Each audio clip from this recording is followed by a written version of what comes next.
has a hard time to differentiate what is fact and what's actually fiction.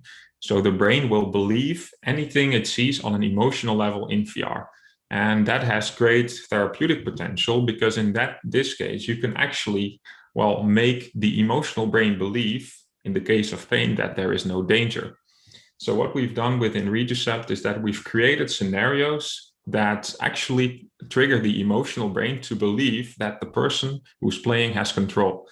And as you can see here, there's the first level, the nerve level. Someone's actually shooting his own pain signals away in the nerves. And you could say like, well, that sounds kind of weird. It's like you're playing a game. But as you remember, the emotional brain does not differentiate between what you see in VR and what you see in real life. So people with pain who play Reducept, for example, are believing on an emotional level that they've actually gotten rid of their pain. So what happens is that this emotional brain is sort of cooling down and is actually creating less pain. And the interesting thing is that patients that we use this with can actually decrease pain in daily life by using the same strategies. So you can train patients to learn mental strategies to cope with pain better in daily life as well. So we're using VR as a tool to actually train them and to provide them control in a very emotional sense. And that's quite unique for Reducept at the moment. I think there's a lot of potential for other applications where we see emotional issues that it's hard to provide real life exposure to. So just repeating myself again, if you're afraid of dogs, it's easier because you can create dogs in VR. But if you're, let's say, afraid of your depression, it gets much more difficult because we don't have an image of what depression is. But the good thing is that you can create images in virtual reality if you ask enough people about their depression and how they see it. So you can actually provide exposure to, you could say, issues that we weren't able to provide exposure for before we had virtual reality. And that's, I think, definitely the power that we see with VR, the level of immersion and the level of emotional influence. So currently we're doing a lot of studies with Reducept, quite some focusing on lower back pain, chronic pain, polyneuropathy, a lot of different pain syndromes, so to speak. And the good thing is that all pain arises in the brain. So for us, that means that we can focus on a variety of different therapeutic applications. And more specifically, we're focusing on lower back pain and irritated bowel syndrome at this moment. There's in the Netherlands already 4 million people suffering from either lower back pain or irritated bowel syndrome. So it's very common, and definitely hope to get good results there.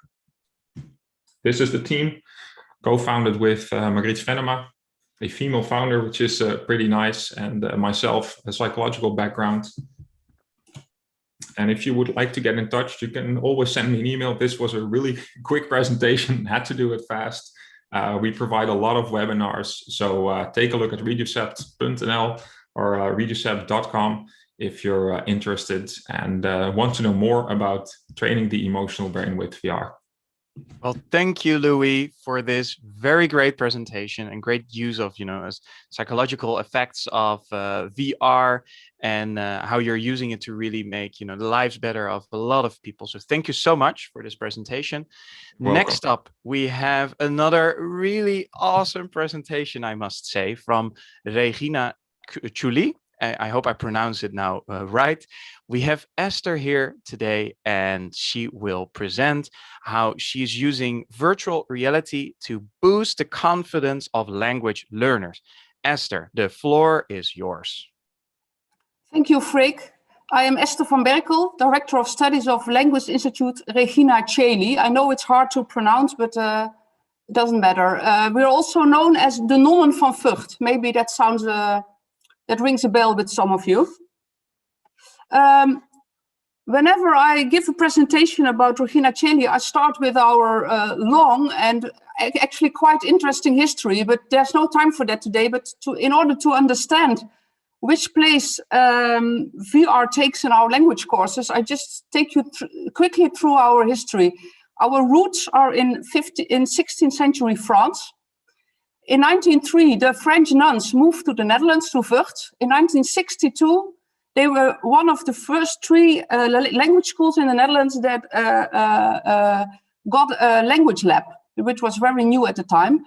And now, 2021, besides our language lab, which really looks a lot different now, we also have a VR room. The way we use VR is completely integrated in the way we teach. So VR is not a goal in itself. It's just one of the tools, one of the instruments we use in language teaching. And to understand how we use VR, I'll give you just 3 principles of our language learning method. We teach only one-to-one. That means that you learn a language in the way that suits you best. All our language courses are tailor-made, which means that we are learning you to use the language in the context that's relevant for the language learner. So the goals of the language learner are central in our courses. And it's very intensive. Most of our students stay 5 days in Vught, and they are working on their language development from 8:30 in the morning till 9 in the evening. So it's complete immersion. And in that way, we enhance the learning process by completely focusing without any distractions that you have in daily life when you try to learn a language. I have to warn you, you all might see very high-tech VR applications. We are not interruptive, innovative institute. Actually, when we innovate, it's very incremental. And that's because the core of our product and the quality of our product, that is the interaction between the teacher and the student. But over the centuries, over the years, we have adopted and adapted views, insights, and instruments to create more fun and impact in learning. And why we want to create more fun and impact? Because that's the way that you learn better. Fun and impact. Fun in learning is a very basic condition to have impact in learning. Just to give you some examples of the kind of innovations we have introduced is, of course, the total immersion. I think we were one of the first institutes in the Netherlands who worked according to total immersion with only native speakers, so only native speaker teachers. Already in 1962, we introduced a language laboratory for independent individual practicing. We work on the principle of the learning brain. So the way we teach, we look very well of what a brain needs to learn, and not only to learn, but also to remember what you learn. Into the formal learning, classroom learning with the teacher, we have integrated peer learning and informal learning. And that's very easy because students stay within the institute and they meet each other, so they can also learn from each other. We have our language lab. The picture you saw before is gone, of course. And it's quite modern now. We have an e-learning platform that is used within our teaching days. Then we introduced the concept of flipping the classroom, where not the teacher is explaining, but you learn by doing yourself, and the teacher is coaching in practicing the language. And then last but not least, VR, which we introduced 2 years ago. How we use VR? Well, exactly like in the classroom, it's still one-to-one. The teacher takes the students to the classroom, and they can choose from 3 different applications. The interesting thing about this is that there's just 3 simple applications which are language independent. We can use every application for every student, for any learning goal, for any language, and for any language level. So the things we introduced are simple and at very low costs. And we can, with VR, we can facilitate every learning goal. Students have maybe 1 or 2 15 minutes VR sessions within the whole week of training. So it's not used that much, but the impact is very, very big.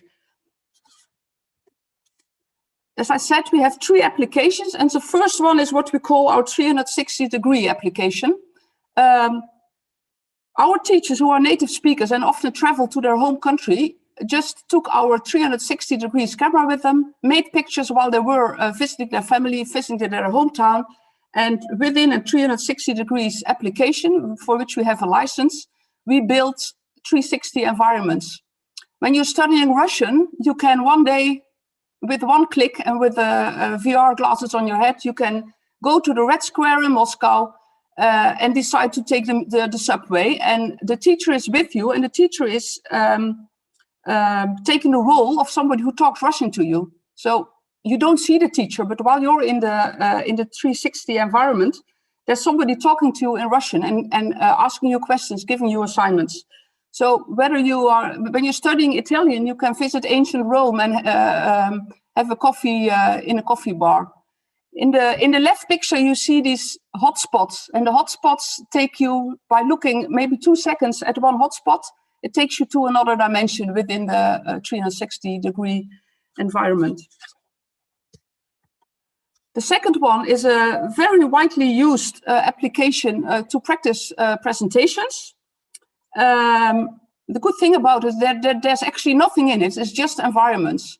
There's nothing preset in language. So again, the student who wants to practice a presentation or practice to chair a meeting in a foreign language goes to the VR room with the teacher, and he starts his presentation. He can use his own PowerPoint, and that's also visible for the student. And the teacher just plays audience, asks difficult questions, but because it's completely tailor-made, the teacher can really press the student on those subjects that are still difficult. So it's a very good practice. And we see it works very well in practicing presentations. The last one, that's what we call the living room. I think that maybe that's our most innovative and most unique one. When we have students, we see, and maybe it's your own experience too, that grammar is often a trauma or a frustration for language learners. But without learning grammar and without getting insight in the structure of language, you can't speak or you can't write. So we were thinking about how can we make grammar through VR become more real. Well, and this is what we came up with. We had a student from a media education program design a living room. The living room is ordered well with the controllers. With one click, you can disarrange the complete room. And then the assignment for the student is to, with the controllers, to pick up objects in the room and put them in the right place. But what they do is say aloud what they do. So if anybody remembers the German lessons with the cases, especially the third and the fourth case in German are always a difficulty, and it's very abstract. But by doing the grammar, as we call it, for example, you say, I put the book back on the table, or the book is on the table. You're actually, with your whole body and with all your senses, you are doing grammar. And that's what makes the learning of grammar very, very real and really tangible. And students really enjoy it. They see it as a fun game. Well, of course, we invested a bit in developing these VR applications, and mostly it's done by our own teachers. But of course, before we started, we did some desk research. And talked with scientists to hear what they thought was the impact of VR on learning. But anyway, we have used it now for 2 years, and we don't need any scientific proof anymore, because we see what's happening in front of our eyes. We see students take initiative. We see that the fear to speak disappears. The confidence of a student increases within 15 minutes of being in VR. By tricking all senses in a very intensive way, it makes students remember better what they learned. And very important, it makes the scary part of language learning fun. So it increases the impact of the learning process. And that's all we need. So we don't need any more scientific proof. We're just using it. I realized that maybe I should have practiced this presentation in English, because it's not that easy. First in our own virtual classroom, but unfortunately due to COVID, it's been closed. The VR room has been closed since March 2020. But as soon as we can go back to normal and we can open our VR room, we are going to develop further. What we really want is instant use in every classroom, instead of a teacher having to book time in the one virtual classroom we have, And another thing is that we really see the impact of doing grammar, and we want to develop more doing grammar or doing language environments. If you're interested in learning more about our history and maybe our language method and the languages we teach, just visit reginajaylee.com. Thank you very much for your attention, and I hope to meet you in Vught. Well, thank you, Esther, for this really great presentation. As you said, you know, nothing too high tech, and that is exactly what I like about this specific use case. I think for anyone out there who is afraid of, you know, using VR because it might be, you know, too difficult or they don't know, you also show that using simple, you know, videos and using hotspots, there is already an added benefit in your case for the Language Institute. So thank you so much for telling us about this great use case.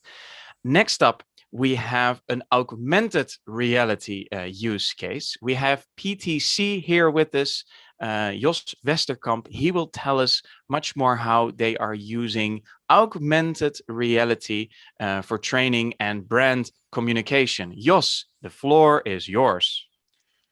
Yeah, thank you, Freek, for having me. Thanks for pulling this off. I saw like 120, even more people in the call, so great. Thank you all. Yeah, today we're going to talk about added value of training and brand communication. We have a really cool scoop. It's we just released a new application for Vertiv. It's a company in data centers, and they came us with a really cool idea on during COVID, you have a hard time seeing the products in front of you. You don't have the trade shows. You don't have access to your experience centers. So how can we get the product in front of the client? So without further ado, let's start with a small video.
Right. So the last shot of the video was a bit off. It was even a teaser video before, and now it's actually live. So later on in this presentation, I will send a link, or I'll show you the exact name.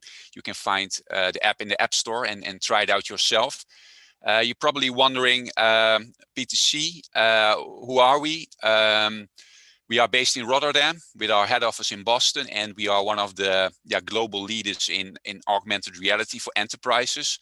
And we have like multiple packages of software that allows you to transfer knowledge from senior to junior staff. If you want to work with co-workers on your own AR experience, we have tools. If you are like a high-end agency and want to leverage AR, we have tools for that.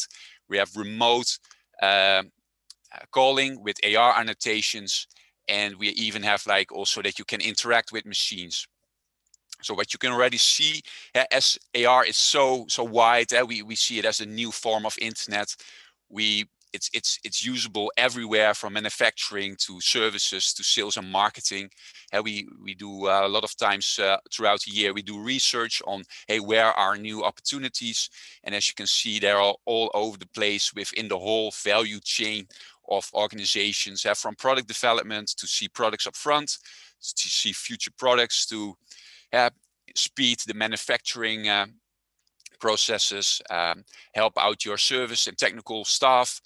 But today it will be focused more on the training and the marketing side of the whole line of business. And yeah, I'm working now for almost like 6 years in AR, and what we see, training and marketing and sales have so many things that are the same. You do talk about a different audience. On the one hand, you have the consumers. On the other hand, you have the students. But they are like really the same when it comes to how augmented reality can help both target audiences, right? Because I'm now taking again our Vertiv application. This is a screenshot of the video we just saw. And as well, for marketing and for training, you both need really good content. You want to stand out, you want to involve people. And and AR is really an interesting tool for that, because it allows you from where you normally have like advertising, like videos or like a brochure or books for students. That's quite passive. You only have to listen, you have to read. But with AR, you really get involved. There's the famous saying of, tell me something and I forget, explain me and I will learn, but involve me and I will really understand. And that is something we can really see with AR. Hardware independent. As you can see, I was using in that video a tablet. Well, we have our software that is, you can almost copy paste it to a HoloLens. You can copy paste it to mobile phones. Almost all phones from the better brands of Apple and Samsung from the last 4 years are like perfectly capable of showing these AR applications.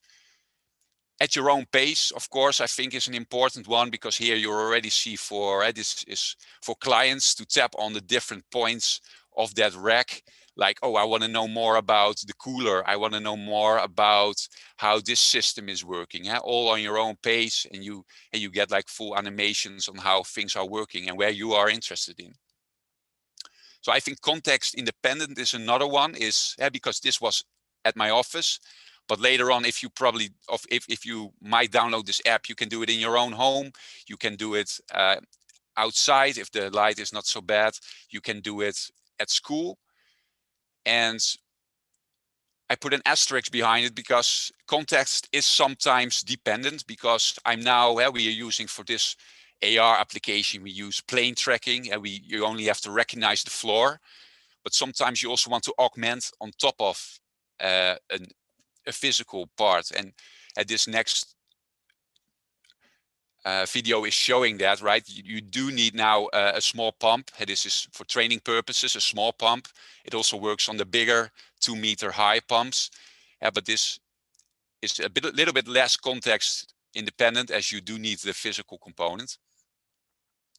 But again, this shows you really, I was talking with Freek before, and we were thinking about a subject to tell to the audience today. And I think here you see the X-ray effect, which I like so much, because it really shows the unique features of a product, which are often on the inside, as well for marketing purposes, that you want to show the USPs that are often in the inside, as for your service employees that have to work and maintain products. Well, often these things are also in the inside, and AR really allows you to do that. So going to the next one, and almost the final one we think is really exciting for this client, but also in general with AR, is the immersiveness of it, right? And immersiveness is often claimed by VR, but what we see already is that AR also can really pull you into a product like you're seeing now, but you can even add like an extra layer on top of that. And this next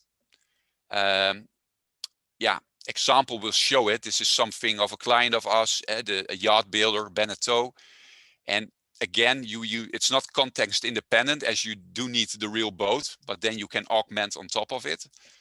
But you can also say, hey, with what VR is also doing, but that's actually also possible with AR, is to show the context of where your subject that you want to learn more about, know more about, is in daily life, right? This boat is normally not in a trade show, but it's actually like somewhere, as you can see here in a lake in Italy. So this is also something you can do with AR, make it really into the context. So this video goes on for 5 minutes, but I will leave it for here. And what we see and what we are really excited about with all our clients is that once you understand like a product really well, you are also more confident to buy it. You are also confident to invest more in it. If you understand the complexity, then you can also go to the provider, to the end organization, to say, I want to have it more complex. And often the complex increases your purchase, and that's really exciting for the end or our client, which is often an organization that wants to sell something. And last month I was working together with a PhD candidate, and she was doing research, and she also found out that if you pull in like a user, you really create a higher purchase intent, and you see that they actually are want to buy more, and that's what we see in our research as well. That's really an interesting new way to offer your product, not only during COVID times, but also after COVID times, as you want to distinguish yourself. So I keep it short for today. I think I still have 2 minutes left, but I will leave you with, if you want to know more about the products we're having, or you want to have a look at, as one of the first in the Netherlands, because we didn't do a full marketing campaign yet, but have a look out in there. You do need iOS. Later this month, Android will be released, but yeah, you can have a look at Furtive XR for yourself. Awesome. Thank you so much, Jos, for this great presentation, showcasing how you can use AR in this case. Thank you so much. And next up, we have another great speaker coming up. He's Rob from Chronosphere, and he is going to tell us how he's using volumetric recording in immersive storytelling. Rob, are you there? Yes, hi. Hey. Can everybody see my screen? Yes. Yes, the floor is yours. Thank you. Yes, thank you. Well, my name is Rob van Halen, as introduced. I'm from the Chronosphere project, in which I'm working on the project 7048 together with Dutch Rose Media. I work for Tijdlab, a small company from Deventer, specialized in presenting cultural heritage with digital technologies. Yes, there we go. So first, I want to talk with you about the problem we had at start about the presentation of this cultural heritage. I'm going to tell something about the original 3D scan, our workflow in Houdini, something about the citizen science, and last but not least, the storylines we've created for this project. So to work with, we had a beautiful scale model from 7048 built by the French army when they conquered parts of the Netherlands. When the French army came in, they always built scale models from big cities. On the one hand, for military purposes, so they can place their units, plan tactics, etc. On the other hand, it was prestige. So you should imagine King Louis walking through the halls of Versailles with a lot of these scale models around him, talking about how big a conqueror he was. The scale model is still in France. If all the table parts are added, it's over 30 square meters big. And we wanted to add the stories to the scale model, but as you can see, the city parts of the scale model are quite in the center. So if you look into it, you can't really see the streets itself. And the 3D scan was lots and lots of data, so it wasn't easy to process this in a virtual reality or augmented reality environment. The original 3D scan was made by the University of Florence. We had access to the data, so it looks quite nice at the beginning. But if we're going to zoom into this 3D scan, It looks like some nuclear disaster happened in the streets of Maastricht. And because we wanted our actors who we filmed in volumetric to walk through the streets, this was a problem we had to fix in the beginning. The thing I'm going to say next maybe sounds a little bit odd. The building we are looking at is made in Houdini. It's based on a scale model, and we're looking at the same building 5 times. Inside Houdini, I hope you can see it all a little bit. We see these different colors. So this is a network based on nodes, in which we can change all the attributes and parameters of these buildings.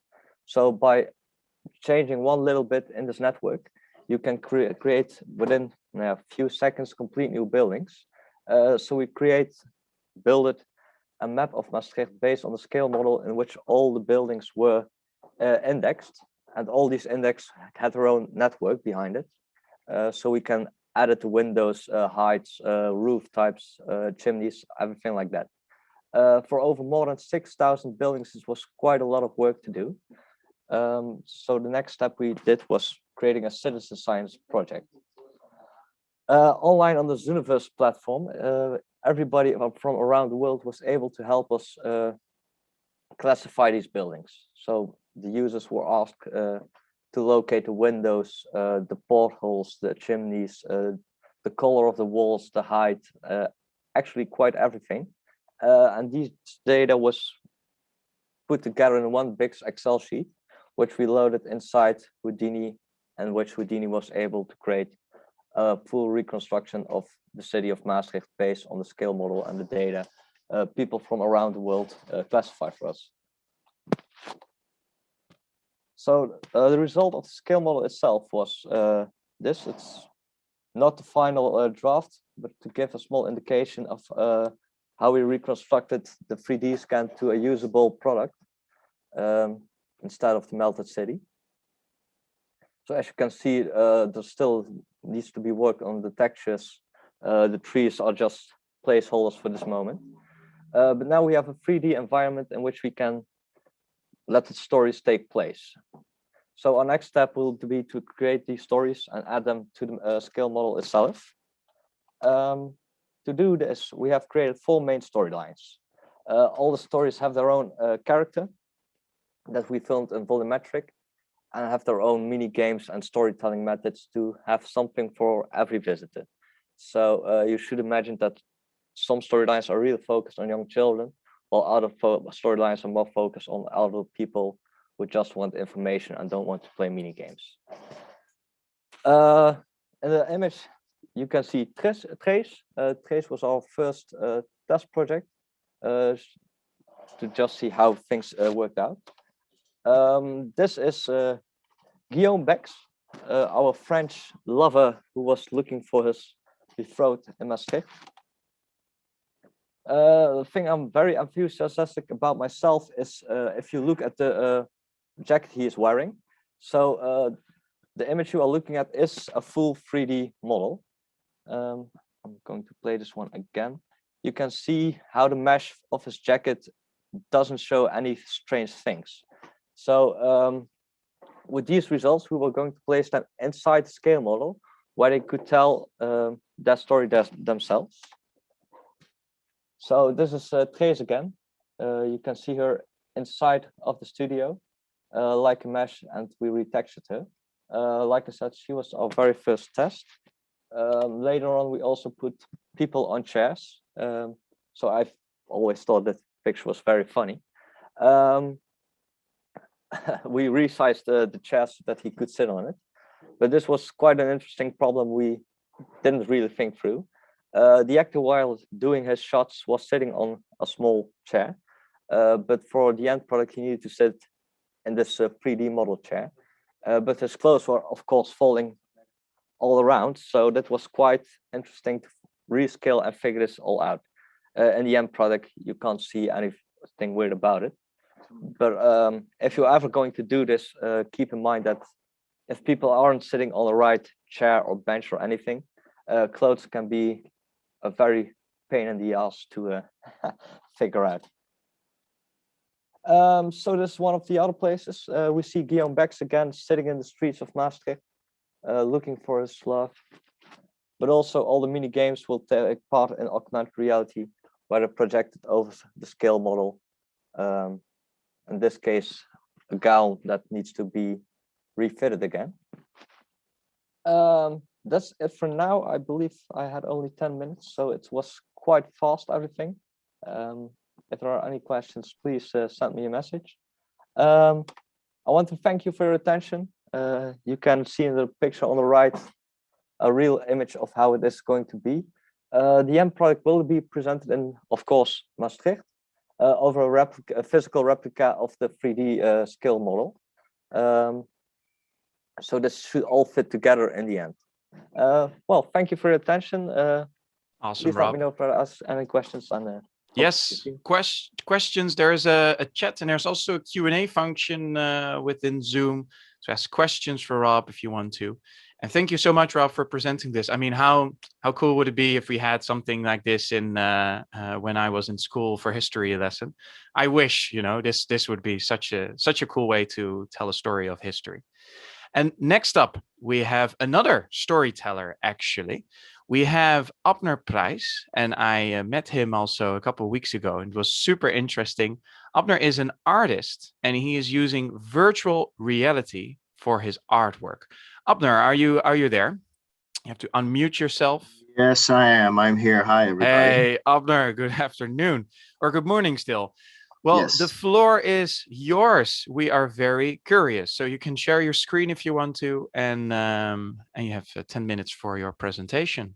Sure. Okay. Well, my name is Abner Prijs, and I'm an artist working in VR, AR, and video. And most recently, I started working in the XR field.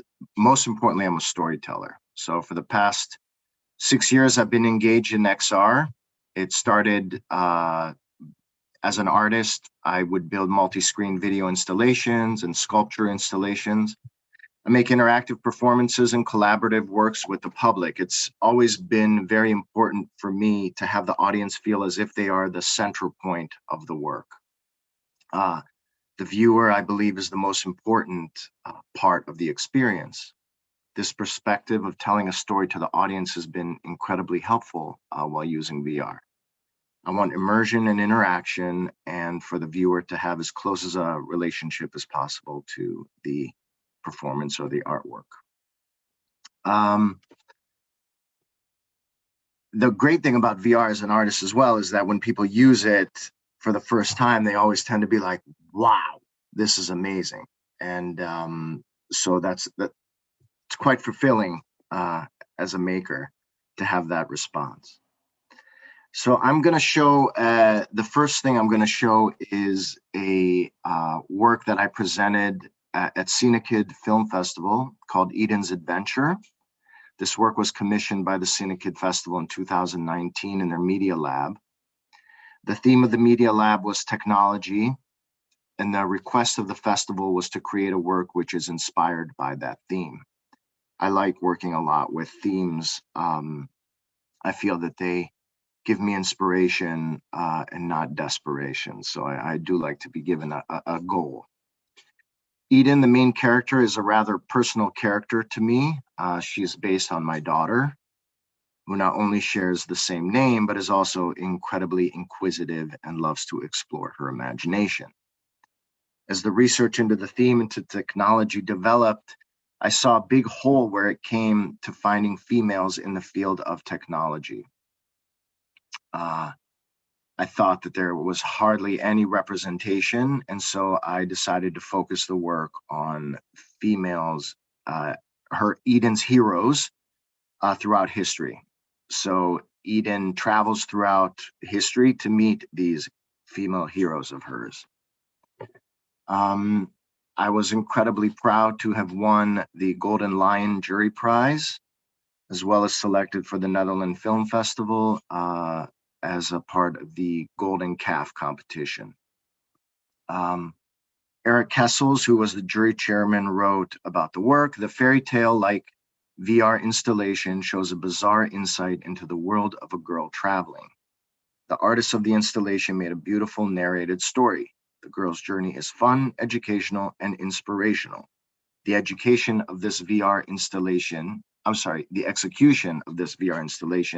may be its best feature. Drawn in a crazy, rough, and punk illustration style, something rarely used in this field of work. This makes the installation outstanding and stronger than all the other nominations. Just in between, Abner, you're aware that you're not sharing your screen, right? It could be like a part of the presentation, but just... Yeah, I'm just gonna do it now. Okay, great. Sorry for interrupting. No problem. Is this okay? Yes, definitely. We can see your screen. Okay, great. Eden took her trusted bag and her camera. She touched her magic necklace and said the magic words Obladi, Oblada, and she was transported to meet all the people that inspired her. Eden's Adventure!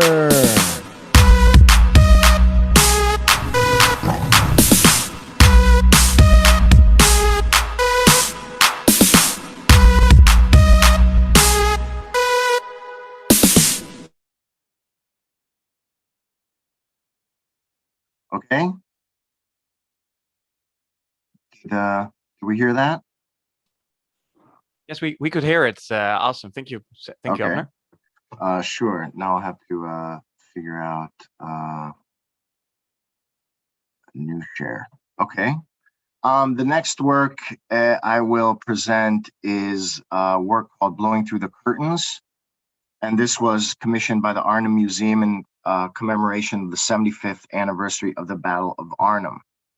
The work is based on a historical theme, but also uses current events and contemporary issues to invoke thoughts about the state of world affairs. There are over 1,000 images, including videos, archival photographs, sound bites, and contemporary news reels. The State Archive, the Institute of Sound and Vision, the National Archive, and a journal from the main character's family, Dr. Hartman, was used in the work. The work has dark parts, but the ending is one of hope. The installation also included 4 augmented reality stations, which the waiting audience could experience, bringing together AR and VR into a single work. This work was purchased by the museum and to be presented as part of the permanent collection, which could be one of the first VR works to be purchased in the Netherlands by a major museum. So, let me know if you... We can't see the new video, by the way. Can you see it now? Yeah, now we see it. Yes, awesome.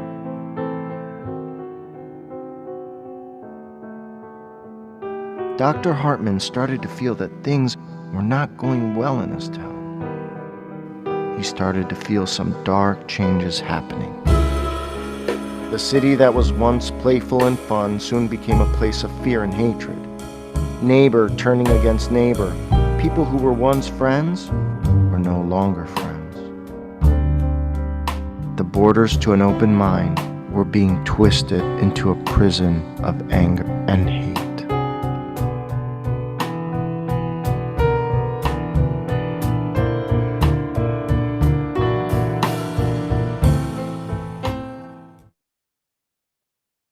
Okay.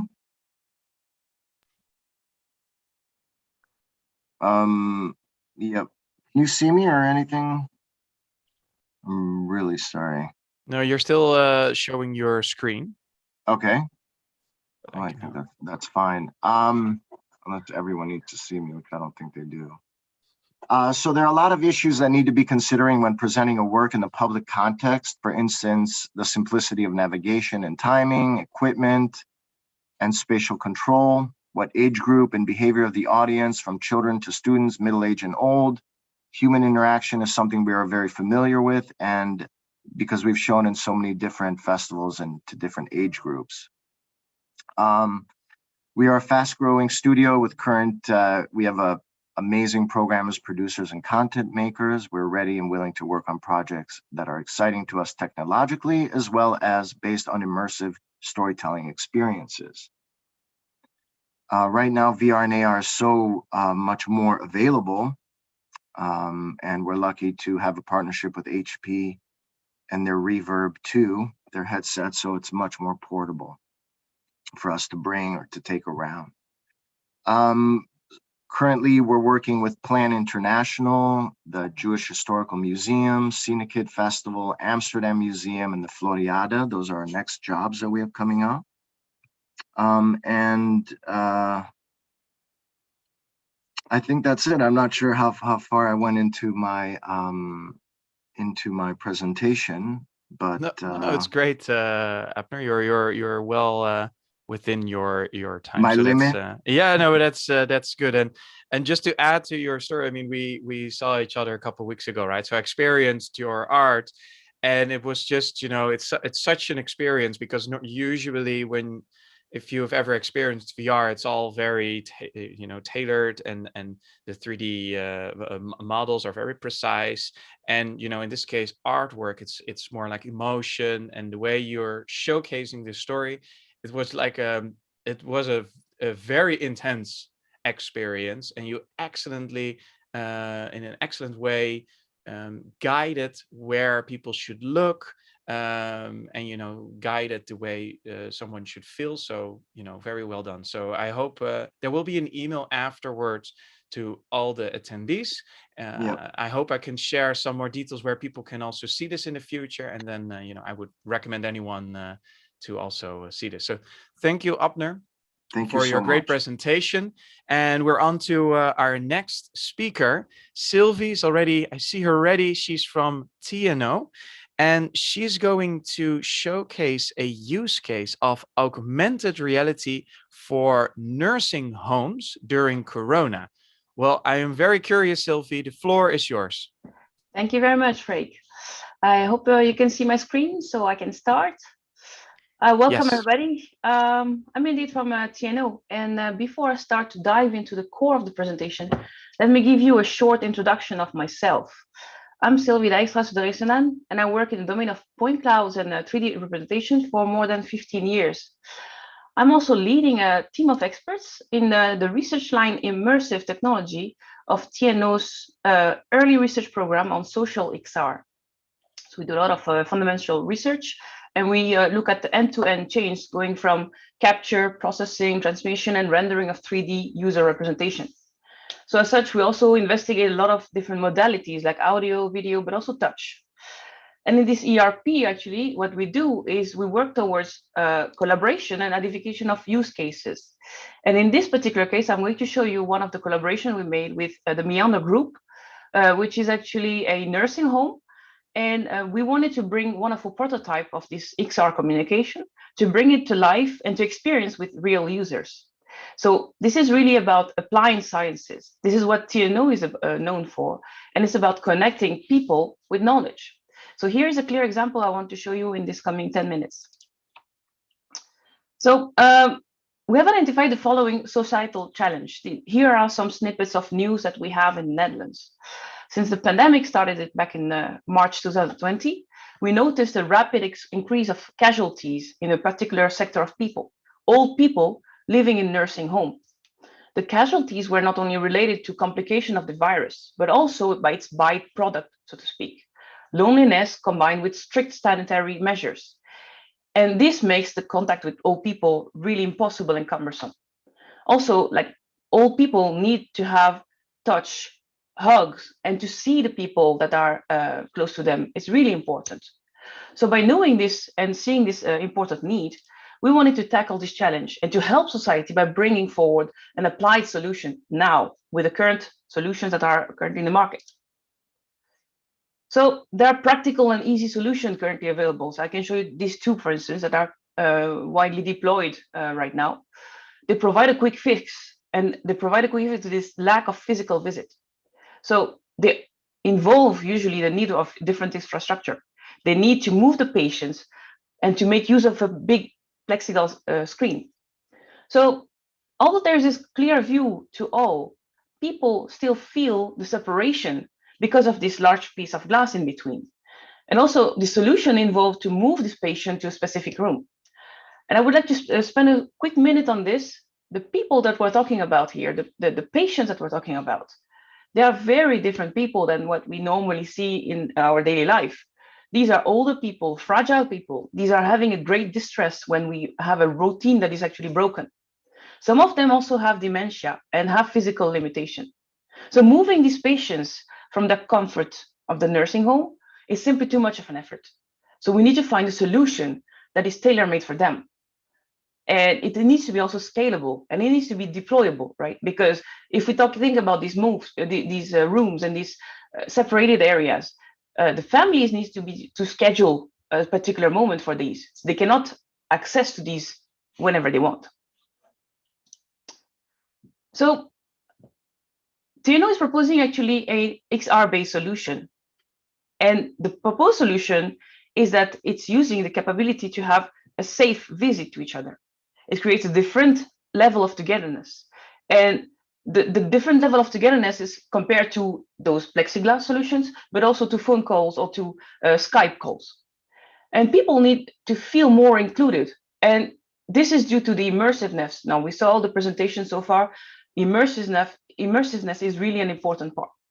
And this system is available at any time, anywhere. So that's actually a quite strong position here. Because thanks to this solution, this AR-based solution that we're proposing now for this particular problem, is that we connect better the families, we improve the loneliness, and therefore the mental health of these older people is improved.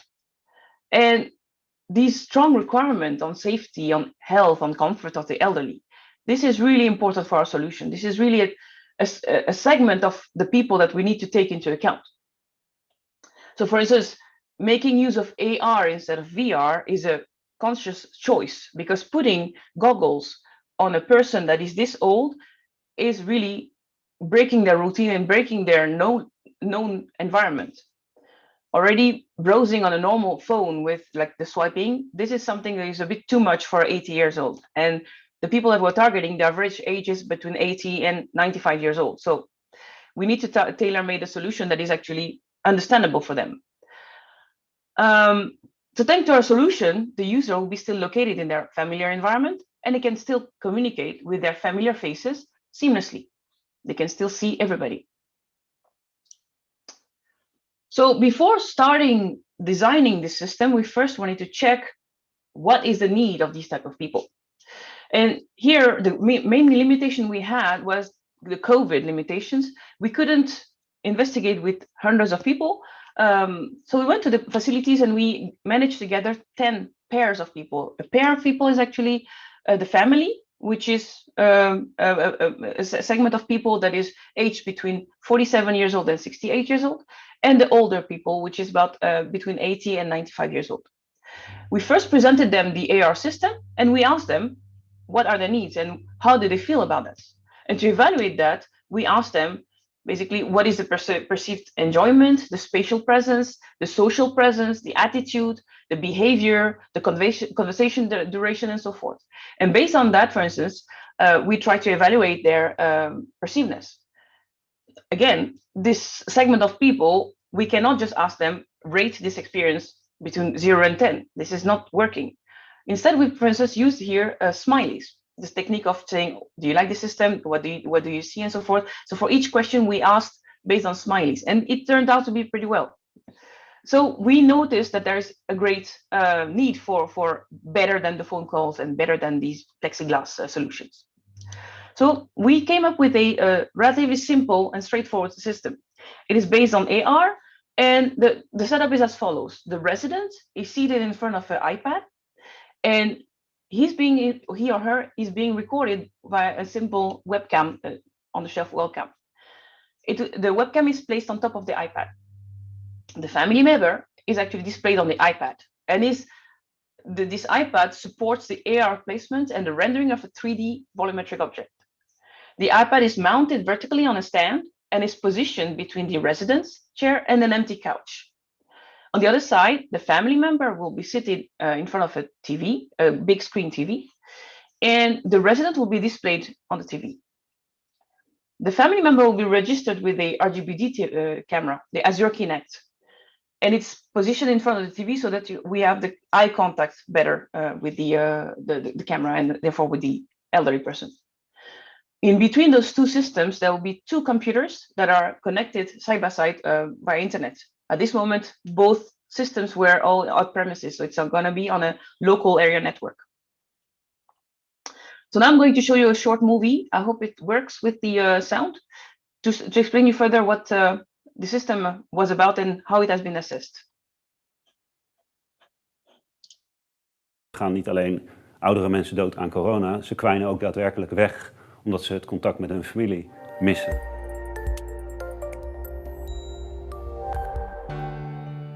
Iedereen krijgt graag bezoek, maar mensen in het verpleeghuis willen ook heel graag bezoek krijgen. Op dit moment hebben we corona. Mensen raken een beetje in een isolement, ondanks dat ze natuurlijk wel gewoon kunnen telefoneren en mensen door een raam kunnen zien, is het toch anders als dat er wezenlijk bezoek komt. Een stukje aanraking, een stukje het gevoel van samen zijn, dat wordt momenteel heel erg gemist. Maar ook denk aan een stukje expertise op afstand. In Limburg, Groningen, Zeeland hebben we grote problemen met de beschikbaarheid van specifieke zorgprofessionals, gedragsdeskundigen, speciale specialisten. Dus vandaar ook de samenwerking nu met TNO om te kijken of we daar niet met behulp van technologie iets aan kunnen verbeteren. Het systeem dat we hebben ontwikkeld is eigenlijk een AR-versie van een belsysteem, zoals bijvoorbeeld Teams of Zoom. Maar we wilden extra de belevenis erin brengen. Dus aan de ene kant hebben we een oudere in bijvoorbeeld een verzorgingstehuis. Aan de andere kant de familie. Voor de ouderen wilden we de opstelling zo eenvoudig mogelijk maken. Gewoon alleen een iPad. En op die iPad zien we dan de familie in AR, Augmented Reality, verschijnen in de kamer van de ouderen. We hebben een aantal verpleegkundigen gesproken om te kijken wat zij van dit systeem vinden. Zij zijn zeer positief, ze kunnen niet wachten om ermee te gaan beginnen. Het heeft een win-situatie voor de cliënt, want zij is gerustgesteld en alles is goed. De familielid is gerustgesteld, want ik heb mijn moeder gerust kunnen stellen, de situatie is wel goed. En als zorgverlener hoef jij, denk ik, veel minder tijd te steken in die onrust van de bewoner, waardoor je ruimte hebt voor andere zaken, voor andere bewoners. Het is echt heel belangrijk als je de omgeving met iemand deelt. Dan heb je echt het gevoel dat je samen ergens bent. Het gevoel van samen zijn, een verbondenheid tussen mensen. En ook gewoon de non-verbale communicatie, leun ook iets naar voren. Ja, dat zie je in Zoom bijna niet. Bij een vergadering betekent dat iemand iets wil zeggen. Het gevoel van aanraking zit er nu niet in. Terwijl er allerlei mogelijkheden zijn met pads, met geluidsgolven, met handschoenen. Om ook aanraking toe te voegen. En dat krijgen we nu bijvoorbeeld van Meander ook terug.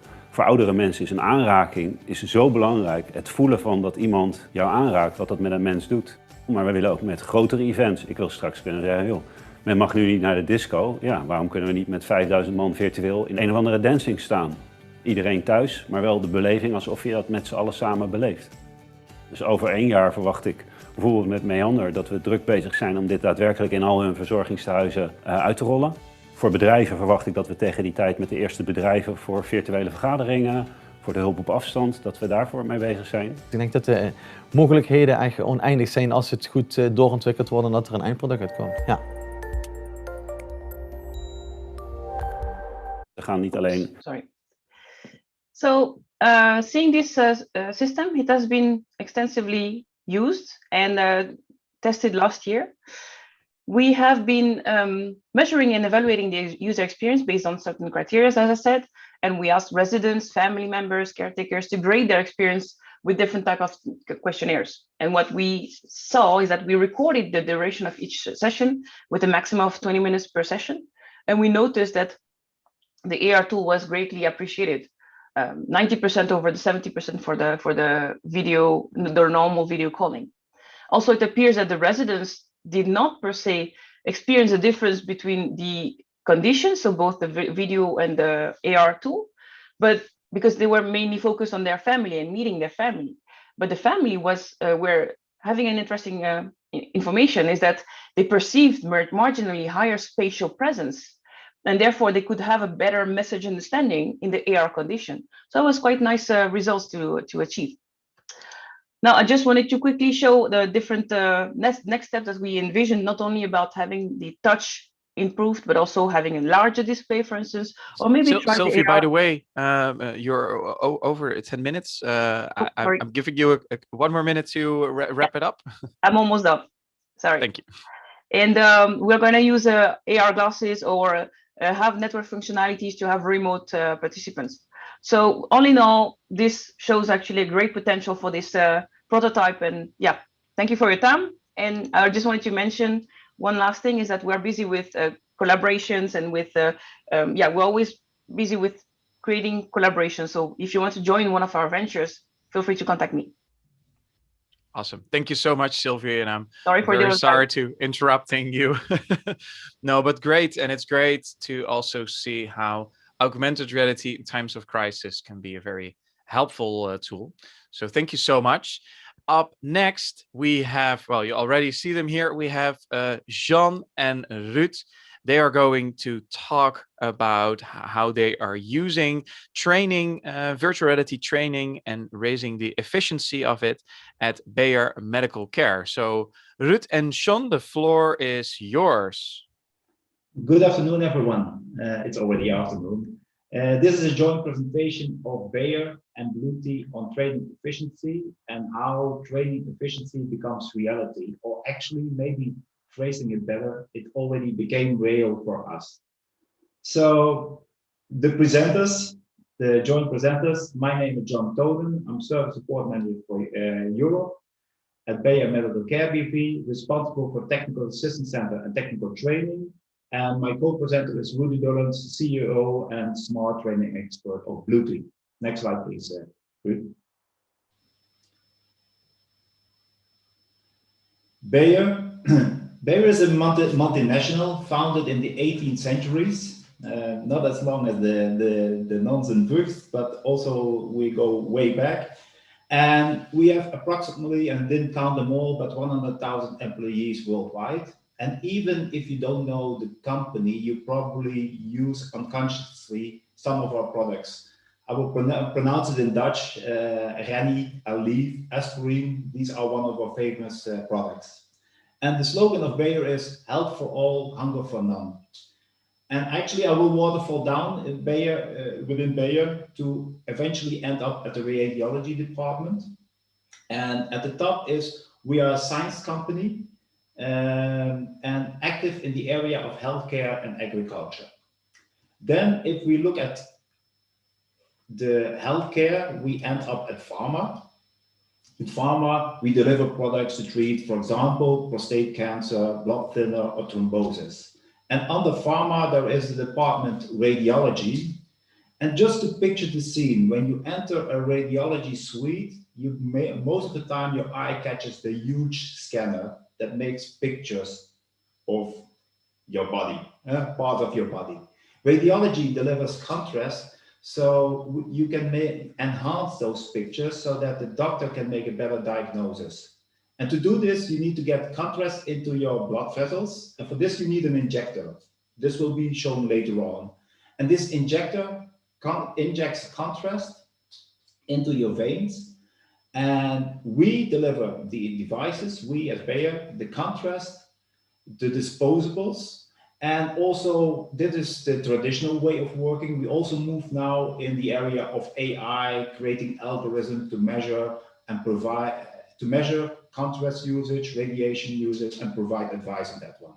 Today, we will concentrate on devices and how our service and clinical engineers ensure uptime of devices, and how we can create ease of mind for the radiology department. Next slide. So just to set the scene here, there are within Bayer, 4 service training centers, 1 in Pittsburgh, 1 in Japan, 1 in Singapore, and for EMEA, it's in Maastricht. And you are only allowed to repair a device when you are certified. So we have theory and hands-on. And here, again, here to picture the scene is we support 240 engineers that need to be trained on how to repair and maintain a device. 7 product lines, training lasts 3 to 5 days. And for traditional training, the circus starts. People need to come to Maastricht, they need to sign up. When they have training, it's inefficiency in the field. So we only have limited devices because the devices that we train on cannot be used for human use. So this is all key, and you can only repair and maintain once you are certified. So these are the challenges from training point of view for the service. For the clinical, it's another game. is our clinical expert makes an appointment at the hospital, and for example, from 8 to 2, but effectively, he only trains 2 hours, and it has to do with the hospital hectic, because the nurses, they come into the room, sometimes it's even a canteen where the training is conducted, when they have time, when there are no patients scheduled. So our clinical is sitting there waiting to get time and attention of the nurses, and the whole circus starts all over again every 2 to 3 years, because we have to do recertification. If you go to the next slide, Ruud. And this is how we make the bridge to virtual training, is because by making a virtual training, you can shift from basic training to actually where were weak spots from the attendees. Where did they score low? So your visit is much more tailor-made and effective. And for this, we looked for partners who not could only deliver a virtual training, but a partner who has a modular approach. I compare it with Lego. It's you use the Lego blocks to build several shapes.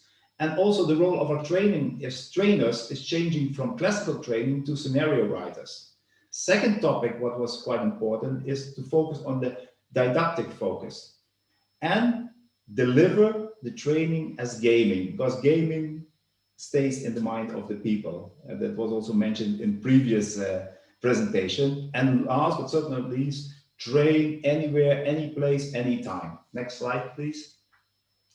And before I hand over to Ruud, it is crucial for us to make mistakes. You can break a device, doesn't matter, because now it's virtual. And it should be safe. And this is why we work together now with Bluetooth. So Ruud, if you could take over from here. Yeah, thank you, John. You left me just under 4 minutes. Thank you for that, no problem. I'll try to speed up. So first of all, we as a company are specialized in developing training simulations and training games. And a little bit different from most people doing presentations today, we not only focus on VR or AR, we focus on the training challenge and find a solution for that. So sometimes it's simply desktop, but other times it's VR, where in Bayer it's a combined presentation. So, and while I was talking, you could read this slide. The left part, of course, is from a training perspective very important, but the right part is something that you get when you go virtual. So let me move on. For Bayer, we in the end developed a training solution that consists out of 2 elements: a desktop game that is easy to spread and easy to use for everyone, and then we have this virtual reality experience that is limited to only the levels, which we call basically scenarios, in the training game to actually be valid using virtual reality. So if you need the scene, if you need a real one-on-one experience, then these levels are on desktop and in virtual reality. And for that, we use a slightly different approach than the market does, which is that we have created a platform which is called Virtual Studio. And this platform is actually what John was referring to, creating the flexibility. And this flexibility comes down to basically this chart. So on the left side, we have the virtual environment. This is what actually the user sees. And that could be either on a desktop, in VR, AR. I have a slide on that later on as well. But this is actually what has been developed through specialized engineers, like software developers, like 3D engineers, smart people. Then on the right side, we really physically disconnect the scenarios and the scenario editing from the game. And this is an important element because this creates flexibility. And we've seen, based on the background that we come from, which is basically engineering training in aerospace, that your scenario, your training scenario, or your people, your procedures, as you might want to call it, they change more often than your asset, which is on the left side. So we, as a professional company, we basically create this virtual environment for our customer, but then the customer can actually create the scenarios. And this is where John was talking about these blocks of Lego. So compare it to, if you have 10 blocks, you can make a combination of 10 by 10. But if you have 100 blocks, then you can make a combination 100 of 100, which actually creates a huge amount of flexibility that you can actually use within the virtual environment, because the programmer didn't make any relation between all the different components. So to explain it a little bit, first we create a 3D model, or maybe our customer has it available. Then we add interactivity, which are basically the small points of elements that we add, and that basically the scenario editor can interact with. Then we build the scenarios, basically, and this is the old way, and then normally we deploy the application. But by doing that, every time we need to change the scenario, we need to do a redeploy, which is an IT thing. So we basically, and I'll skip this very quickly for time purposes, we basically turned around point 3 and 4. So what we do is we deploy the application without any scenario, and then create the scenarios, which gives you this flexibility that you actually want to find. And to see this in a different graph, you see that it also creates flexibility towards technology on top of that, the viewing technology. So it makes us completely independent in the solution from how the user looks at the application, which is important because also there, you see the fourth bullet here, we don't know what technology is going to be there in the future. So we want to really emphasize on that. So I'm going to skip this slide shortly and go into the details of that. So first of all, we capture the knowledge, the challenge on learning instead of building a technology application. So we capture the solution, the challenge that we want to solve. Then secondly, we need to create a scenario, which is really in close development with our customer, of course, and then basically they take over from there. And then thirdly, we start to develop. We need to make this virtual world. And then in the end, you get an environment like this, which basically is the game that we created for Bayer. And in my next slide, I have a short video that you can see how this application actually works. You have 1 more minute, Ruud. It's a video of 1 minute.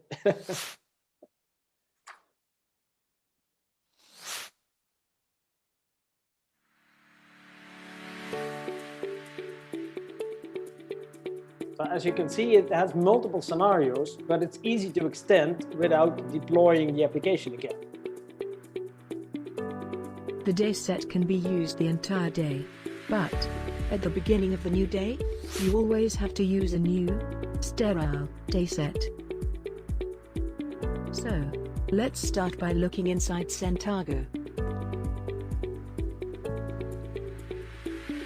Currently, we support over 30 languages in different varieties of speech. You need to drive this countdown after installing Contrast Bottle 1. This clamp needs to be lowered when you want to secure the installed second contrast bottle.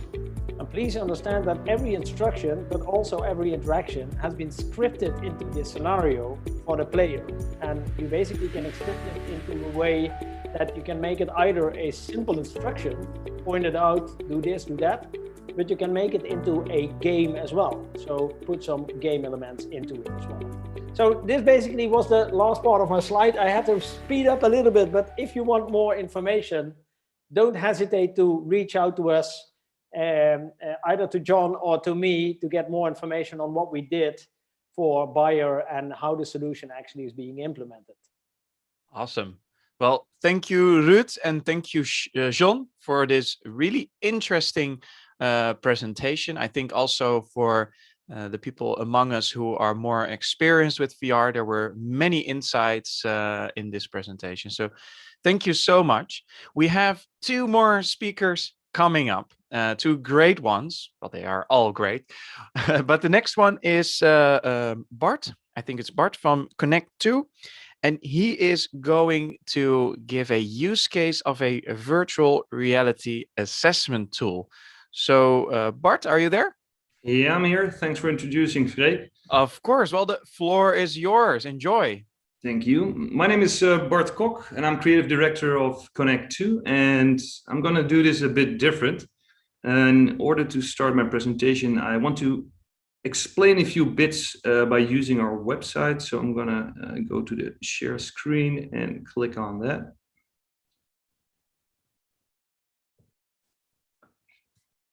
So it should be on your screen as well. And in order to explain our use case, which has been done by Dura.Vermeer, which is a large contractor in the Netherlands, I have to explain a bit about Connect2 in order to make sense and how they used it. Here at Connect2, we perceive AR and VR not just as technology, but more as a means to communicate. And if you look at that, then you know why we set out to make a platform. Because we think if you want to communicate using technology, like these laptops you're sitting behind, you will need tools like Zoom or Microsoft Teams. And there are, of course, tools for VR and AR as well, like Unity or Unreal. But you will actually use, just like in the presentation of Blue T, you need a studio to develop content for you. And that's something we wanted to change. So we created an entire platform, which is in full control of our own. If I look at the screen, we have a portal application in which we can share content or upload 3D models in order to use for your trainings or virtual tours or meetings. We have our proprietary cloud in which we can do everything in terms of authentication, data storage, but also certain microservices we developed, like voice over IP and multiplayer, so you can use it and do it together. Because that's something that's also really interesting about communication. It's something you don't do it by yourself. It's something like in this call, you need to do it together. And we wanted to change that in order to make it from a single user experience to something that people can use themselves. So let's say you can use a studio to make like a really nice PowerPoint presentation, but we'd rather give you PowerPoint so you can make your own presentations in VR or tools or trainings. So how do we do that? Well, we actually have a virtual workspace in which you start. So you start with something really nice. And it's more like this hybrid combination of your physical workspace to this virtual environment in which you can do all these things you can create yourself. We call this Index. It's derived, from the table of contents of a book. And what it is, it's actually a really nice presentation of a white label building, which you can easily rebrand with your own corporate identity and own visuals. And inside that space, you have a couple of spaces, activity-based spaces, which you can use. One of them is a presentation space, and I'm not sure if I can close the picture again. Yes, here's the X, in which you can share your screen, just like in Zoom right now. And the other one is more like the holodeck. Of course, people know this, from Star Trek. Here you can actually, make your own world, your own spaces. And with that in mind, I want to do something different, because instead of, normally with a presentation, I'm going to use a technique which is called show and don't tell. And in order for that to work, I'm going to jump out this call, step inside of VR, and I will ask my colleague Tim, who's also in this call, to take over the screen and start showing the virtual space from Dura.Vermeer. Okay, let me quickly set that up.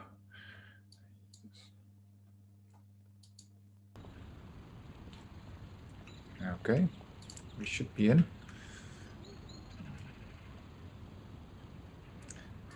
Everyone, I'm Stefan. This is my colleague Michel. We're just waiting for Bart to join us, and then we'll start this virtual tour of our platform shortly. Absolutely.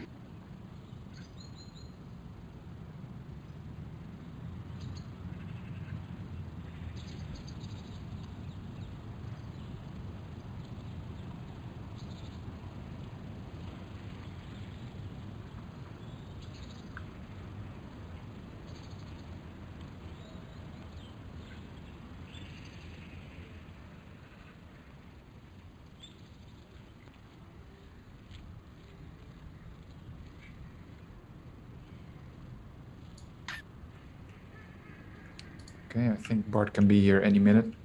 So what we're seeing right now is an overview of Index. And these are my colleagues Stefan and Michel. We rebranded this whole index building to match the Dura Vermeer style. And I think Bart is here, so I'm going to mute myself.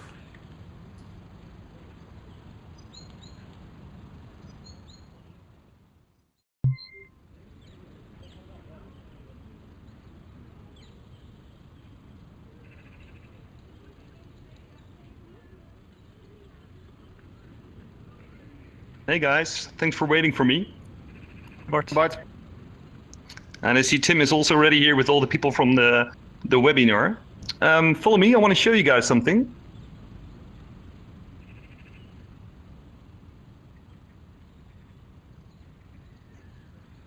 So right now, everything you see in terms of branding, visuals, logos, and also these presentations, and also these avatars and their connections using VoIP, they're all done through our Connect2 Cloud and XR system, like I just explained. So right now, we can use content to publish it to our cloud system, which can also be run for certain clients on-premise if you want to, or as a public cloud, also available for a low-entry, VR as a service subscription model. And from there on, authorized users, like in this case, Stefan and Michel, can communicate to each other, also, share our content. Well, I want to take this the next step and show how Dura Vermeer uses this technology to do assessments on its designs.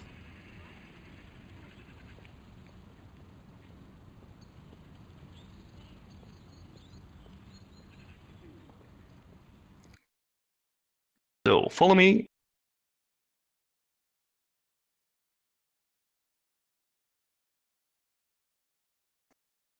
What's really cool here is I can actually share my screen. So just like on Zoom, I can share my screen inside of this virtual space. And as you can see me waving in VR and in real life as well in the top corner. But also, what does this allow you? Well, first of all, you don't have these gimmicks inside of VR. You can use your actual tools inside of the existing world. So let's say I want to stop screencasting and start sharing my screen, which has more interesting content on it. You can actually see Dura Vermeer's own website. Or even in this case, I can even show them the website of the project they used to use VR on to get a better understanding of how the design would look like, this hospital. So to show you how this works, I can open up a whiteboard, not just any whiteboard, but just my normal Miro application, which a lot of people use nowadays to do whiteboarding. I can just start drawing on this website. So again, we have our cloud solution. We have our portal app, which is on Windows. We get content into the cloud system, and we can then communicate that content with a lot of VR users. So right now there are 4 users inside of this area, but we can go up to 50 if we want to. Well, our customer, Dura Vermeer, they already work in 3D. So they have an application in construction they call Revit. They do some BIM modeling in where they make their own designs for their own customer. They can easily send that through our portal app 5 minutes prior to the meeting. And then in our Connect2 Cloud, we can get that content across. And that's something I want to showcase you in the holodeck. So let's go to the holodeck.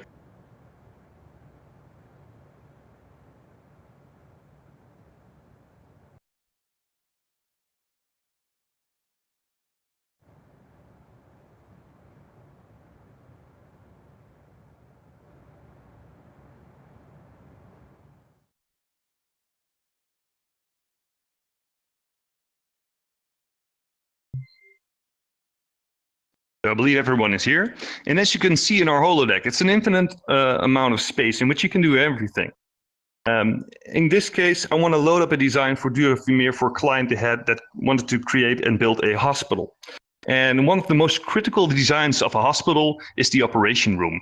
You want it to be exact the way you want to use it afterwards. What's really cool is that without any help of us or any engineers or programmers, they could easily import the content themselves.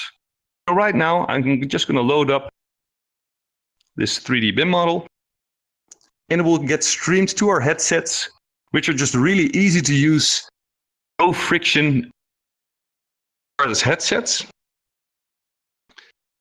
And if you go inside, you can actually see the model coming together. So Tim and Stefan, let's go inside and let's do a clash control of this design.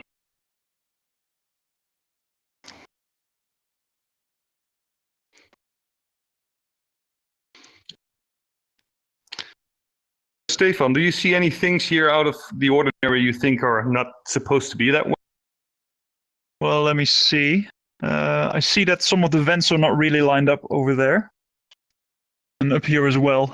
So they might want to look into that in the base model. Yeah, you have to imagine that a lot of parties are working together in order to create a design like this. So you have the construction company, but also the installation company. And as designs get changed, you see they don't match up, and you get something that's called a clash. And that's something you might address at an early stage in order to avoid, extra unnecessary costs, failure costs during construction. Actually, this is really cool to be able to be in this, kind of room without the need of being in there, because of course you don't want to be there in real life. But it gives you really nice insight on how something like this, gets designed. And I think that all sums it up really, all together in one just small tour of our virtual environment Connect 2. And not only for virtual assessments, but also trainings, we can do a lot of things. So just in my overtime, I'm going to remove this model. I'm going to show a completely different model. We have one more minute, Tim. Let me see. One more minute. Well, this only takes 5 seconds. Back to the center.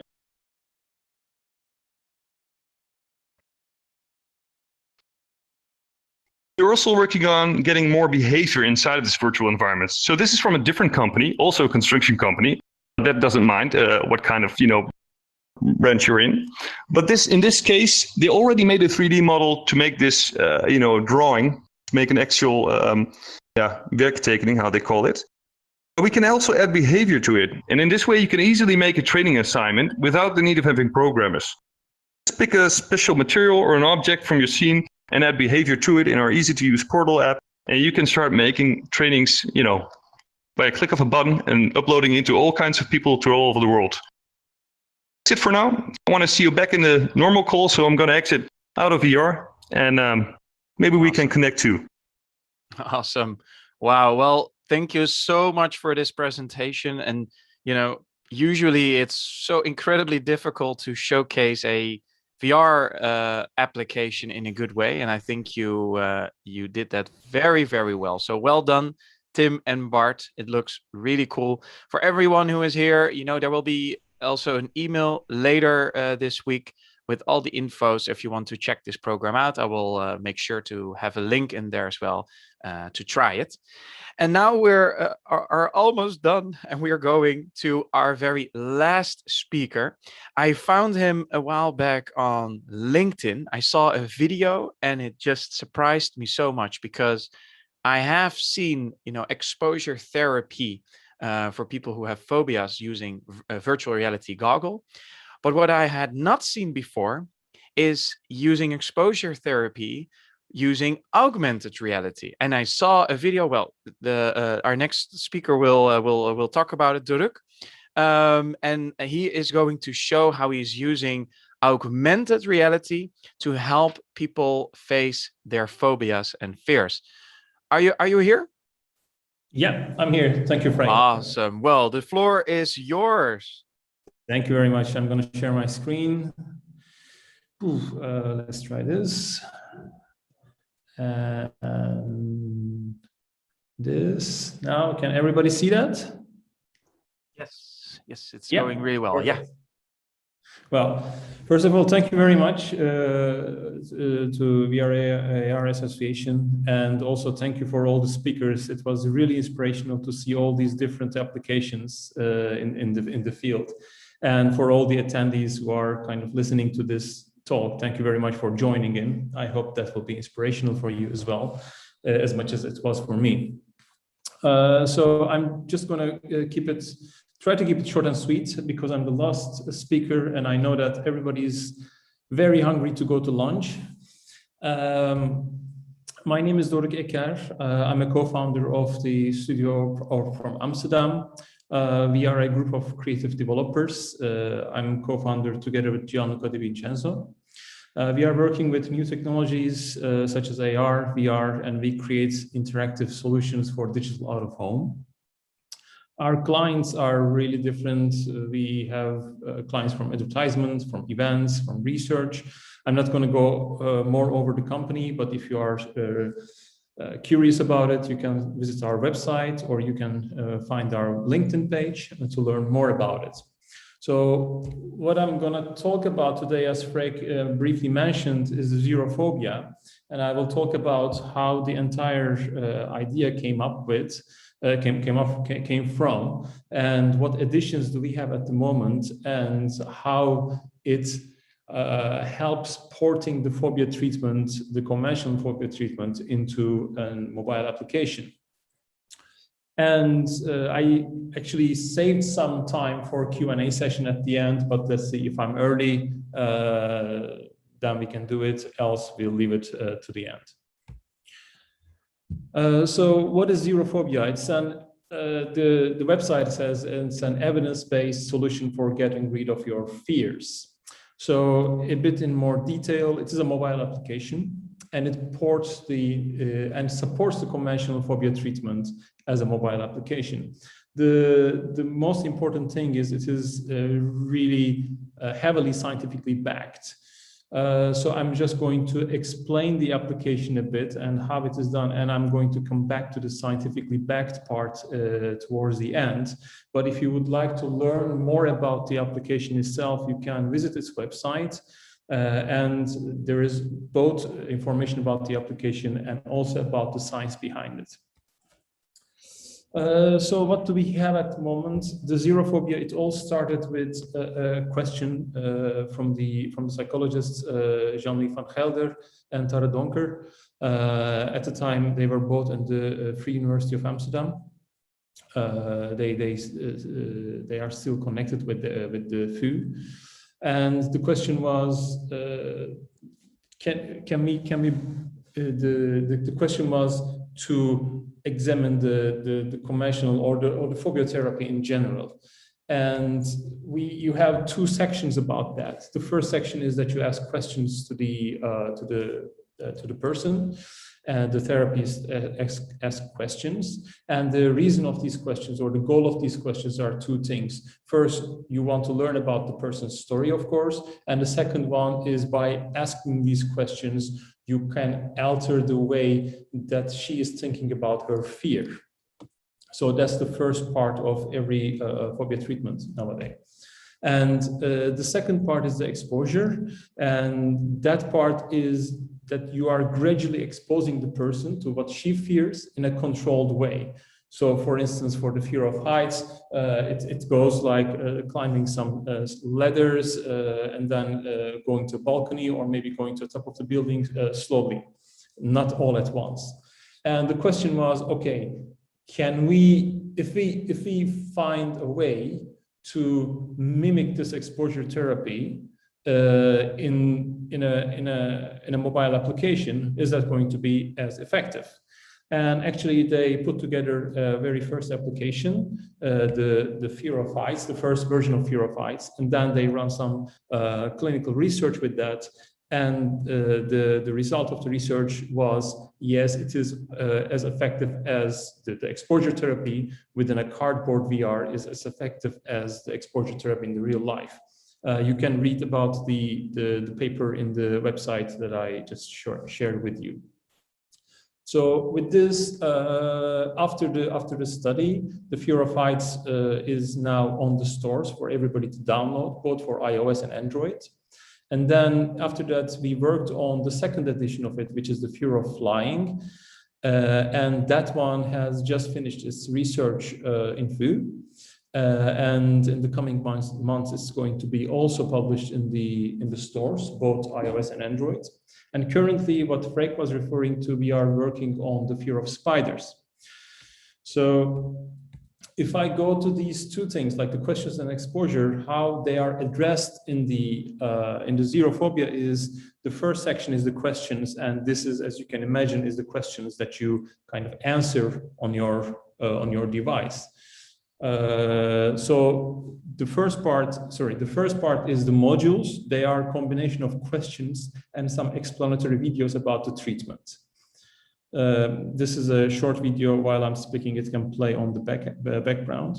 So it's going to show some videos that the virtual therapist actually tells the user about the steps and about the backing information about these steps, but also ask about the questions in these in these modules. So this is the question part, such as this one. The second part is the exposure therapy. So for the first two editions, Fear of Heights and Fear of Flying, we used virtual reality, the cardboard VR, because we needed to have the patient transport or teleport them into that environment to be able to face their fear. So you can see that there are different scenarios that they can play in VR. This is the Fear of Heights exposure therapy. This is the video, level selection from there. And this is a video from the Fear of Heights therapy. And they are given some basic tasks. They have to complete these tasks to be able to finish the scenario, and then the next scenario unlocks, and then they play the other scenario. And this is, as Freek mentioned, that is the exposure therapy within AR. So for the Fear of Spiders, we didn't need to bring the user to any other location, but just the contrary, we need to bring what they are afraid of to the environment that they are actually in. So what we did, instead of having the exposure therapy in VR, we said, why don't we do it in AR? Because we need to bring that what they are afraid of, the spider in this case, into their own environment. So we kind of translated the same logic of having level scenarios. But here you can select your spider, and you also have some scenarios that you can play these scenarios with that spider. So the next slide is showing is one of our current demos. That is actually the table that I'm sitting at the moment. So as you can see, that the environment is the same, and then you allow the spider to come to that environment, which is any moment, yeah.